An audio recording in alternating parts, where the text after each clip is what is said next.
চোখ রাখবো জলপাইগুড়িতেও কিন্তু প্রবল সংকটে সাধারণ মানুষ, কারণ জলপাইগুড়িতে তিস্তা নদীর বাঁধের 3 জায়গায় ফাটল দেখা দিয়েছে। আবার আপনাদের জানিয়ে রাখবো, জলপাইগুড়ি তিস্তা নদীর মূল বাঁধের 3 জায়গায় ফাটল।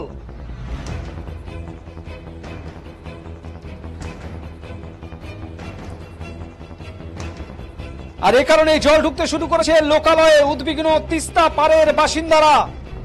স্থানীয়দের পক্ষ থেকে বালির বস্তা দিয়ে চলছে নদীর বাঁধ মেরামতের কাজ। ঘটনাস্থলে ব্লক প্রশাসনের কর্তা উপপ্রধান পঞ্চায়েত সদস্যরা। তিস্তা ব্যারেজ থেকে যে জল ছাড়া হয়েছে সেটা এখনো জলপাইগুড়িতে এসে পৌঁছেনি। বেলা বাড়লেই জল এসে পৌঁছলে পরিস্থিতি আরো ভয়ঙ্কর হবে বলে দাবি পঞ্চায়েত সদস্যদের। জলপাইগুড়ি সদর ব্লকের বিবেকানন্দ পল্লীর ঘটনা। এই প্রসঙ্গে জলপাইগুড়ি পৌরসভার উপপৌরপ্রধান সৈকত চট্টোপাধ্যায় বলেন, উত্তাল হয়ে উঠেছে তিস্তা, বাঁধের 3 জায়গায় ফাটল ধরেছে, সকলে মিলে কাজ করা হচ্ছে ভাঙন মোকাবেলায়।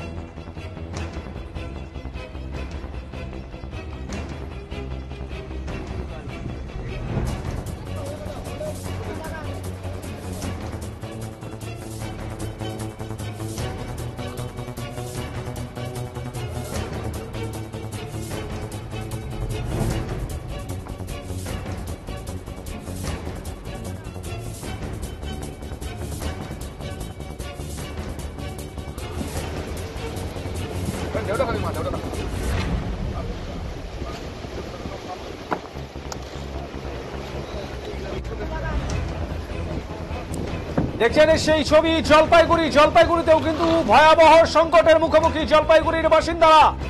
তিস্তা নদীর বাঁধ, মূল বাঁধের 3 জায়গায় ইতিমধ্যেই ফাটল দেখা দিয়েছে। প্রবল বৃষ্টিপাত, আর এতেই কিন্তু বিপর্যয় নেমে আসতে চলেছে জলপাইগুড়িতে, মনে করছেন জলপাইগুড়ির সাধারণ মানুষ। ইতিমধ্যে বাঁধ মেরামতির কাজে হাত লাগিয়েছেন স্থানীয়রা। কত দূর তা রক্ষা করা যায় নদী বাঁধ, তা নিয়েও কিন্তু দুশ্চিন্তা সাধারণ মানুষের কপালে।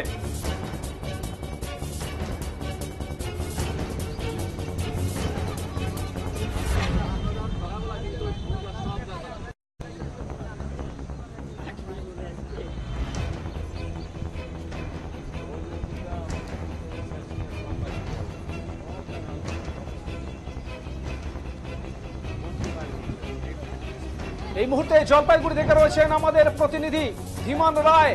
ধীমান, সরাসরি ধীমানের কাছে।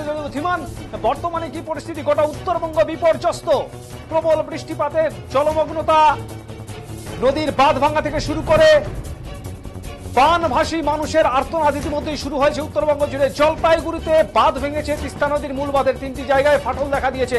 এই মুহূর্তে কি পরিস্থিতি রয়েছে জলপাইগুড়ি জেলা জুড়ে, যদি বিস্তারিতভাবে তুলে ধরো।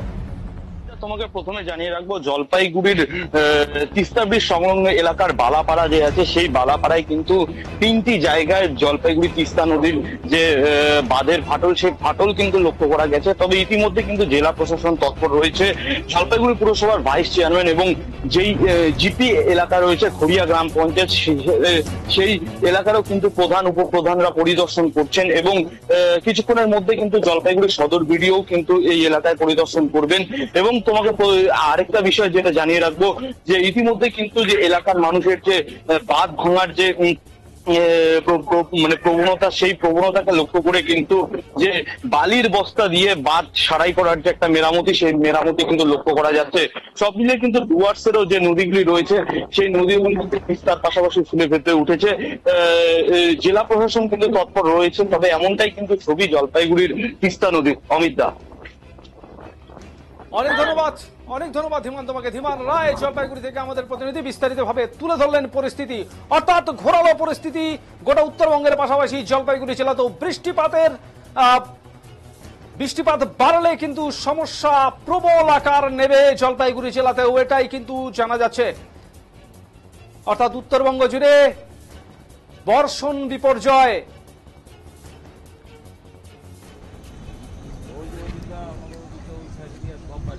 আমরা শুনবো সাধারণ মানুষ থেকে জনপ্রতিনিধি তারা কি জানাচ্ছেন।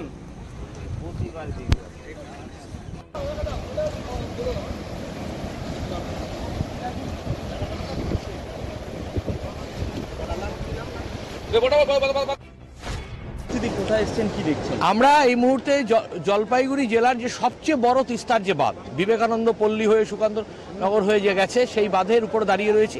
এখানে উত্তাল তিস্তার রূপ, এবং খবর পাওয়া মতো আমি সকালে বিভিন্ন জায়গায় ঘুরছি, এরপর থেকে যাবো 2 নম্বর 3 নম্বর ওয়ার্ডে। এখানে প্রাথমিকভাবে এর সামনেই দেখছেন ইলেকট্রিক্যাল সাবস্টেশন, জলপাইগুড়ি পৌরসভার আমরুদ জল প্রকল্পের জন্য পাশে ইনফিল্ট্রেশন গ্যালারি জলাধার আমরুদ জল প্রকল্প। এখানে যদি এই বাঁধটা ভেঙে যায়, এই সাবস্টেশন শুধু নয়, জলপাইগুড়ি শহর, রাজগঞ্জ, ডাবগ্রাম, ফুলবাড়ি অবধি ভেসে চলে যায়। তাই প্রাথমিকভাবে এই যখন তিস্তা ভয়ঙ্কর উত্তাল হয় এবং এই বাঁধে যখন ফাটল দেখা যায়, আমরা পৌরসভা প্রাথমিকভাবে জল দপ্তর নেমে এখানে গানি ব্যাগ লাগানো শুরু করি এবং তারপরে প্রাথমিকভাবে সামাল দেয়। এবং তারপরে এখন চিফ ইঞ্জিনিয়ার ইরিগেশন এসে গেছেন, তারাও কাজ শুরু করেছেন। এই বাঁধেই 3 জায়গায় ফাটল ধরেছে। যুদ্ধকালীন তৎপরতায় জলপাইগুড়ি পৌরসভা, ইরিগেশন ডিপার্টমেন্ট একসাথে কাজ করছে এবং আমরা এখন অবধি এই তিস্তার এই উত্তাল রূপের মধ্যেও এই লক্ষ লক্ষ মানুষকে রক্ষা করতে এখন অবধি সক্ষম হয়েছি, কারণ অ্যাপ্রোপ্রিয়েট টাইমে জলপাইগুড়ি মিউনিসিপ্যালিটি ইন্টারভেন করেছে, সাবসিকুয়েন্টলি ইরিগেশন ইন্টারভেন করেছে। কোথায় এসেছেন, কি দেখছেন? আমরা ভীষণই উদ্বিগ্ন, ভীষণ অনিশ্চয়তায় ভুগছি, যেহেতু নদীর বাঁধগুলো বিভিন্ন জায়গায় কাটা আছে। হ্যাঁ, এবার তিস্তার একদম উত্তাল রূপ দেখে, মানে ভীষণ ভয়াবহ রূপ আজকে দেখে, মানে ভীষণ ভাবাচ্ছে যে আজ রাতে কি হবে আর কি, ভীষণ ভাবাচ্ছে। ভীষণ আশঙ্কায় আছি যে কি হবে, ভীষণ উদ্বিগ্ন আমরা এই জলের বিষয়টা নিয়ে। বিভিন্ন জায়গায় ওই ট্রাক্টর দিয়ে বিভিন্ন জায়গাগুলো কাটা, অনেক অনেক জায়গাতেই বাঁধ কাটা অবস্থায় আছে। তো আমি শুনলাম যে এখানে মেরামত করা হয়েছে কিছু কিছু জায়গায়, তবে মেনলি এই রাস্তাটা, মানে এই বাঁধের এটা পুরোটাই কাটা। হ্যাঁ, তো জল ঢুকতে শুরু করছে। হ্যাঁ, গ্রামবাসীরা এই কিছু কিছু জায়গায় উদ্যোগ নিয়ে তারা নিজেরাই মাটি দিচ্ছেন আর কি। হ্যাঁ, জানানো হয়েছে। তিস্তার এই রূপ কি এর আগে দেখেছেন? এই রূপ বলতে না, এইভাবে দেখা হয়নি। আজকে ভীষণ ভয়ঙ্কর রূপ তিস্তার, এই উত্তাল রূপ আগে এইভাবে দেখিনি। তিস্তাকে মনে হয় নতুন রূপে দেখছি আজকে। হ্যাঁ, প্রচুর ফসল নষ্ট। এই কিছু কিছু জায়গা তো ধানগুলো পুরো পেকে গেছে। হ্যাঁ, বিভিন্ন ধরনের ফসল, মেনলি তিস্তার মধ্যেই এই আবাদটা হয়। হ্যাঁ, এখানকার মানুষদের তো পুরো ফসল নষ্ট, সব কাদার জলের নিচে। দেখি প্রশাসন আসুক, কি ব্যবস্থা নেয়।